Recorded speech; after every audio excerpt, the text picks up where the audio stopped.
Dhe faktikisht ajo që projekti ka përqafuar dhe ka përfshirë, sikur se ne e shohim dhe të demonstruar në maket, është pikërisht përqafimi i natyrës ekzistuese në terren, por patjetër dhe i peizazhit, për t'i dhënë akoma dhe më shumë vlerë qoftë pjesës së monumentit të natyrës që kemi pas nesh,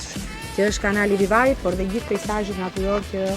Parku i Butrintit ka për të ofruar për të gjithë vizitorët. Çka është shumë e rëndësishme ta përmendim në këtë moment, që është një risi që besoj që shumë shpejt patjetër mund të përsëritet dhe në sitet e tjera të arshitekturisë kulturore, është qasja zero që ne kemi në pjesën e impaktit mjedisor. Pra transporti i gjithë vizitorëve që do të vinë në Parkun e Butrintit do të jetë i facilituar, i ofruar nga Fondacioni i Butrintit nëpërmjet transportit me mjete elektrike. Për ata që nuk e njohin, Jorida është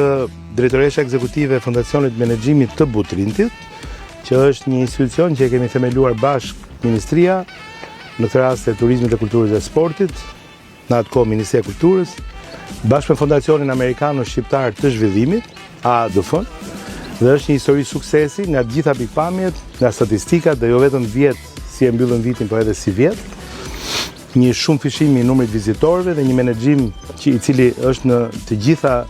praktikat, nga gjithë monitorimi që ne kemi bërë, nga gjithë raportimet, nga mbledhjet e rregullt të bordit, në një stad krejtësisht të ri dhe në një moment jashtëzakonisht të rëndësishëm për këtë sit, të jashtëzakonshëm për vendin ton, por edhe një sit i cili është tashmë siç dihet nga të gjithë edhe një pasuri botërore e regjistruar në UNESCO dhe për cilin kemi përgjegjësi jo vetëm si shqiptar, por edhe kashi gjithë komunitetit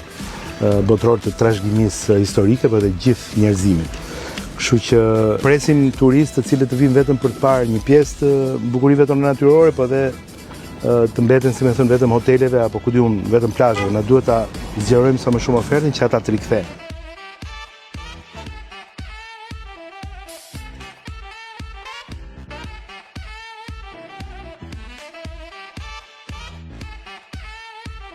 Të kemi kujdes maksimal me verën e nxehtë që vjen për gjithë pjesën e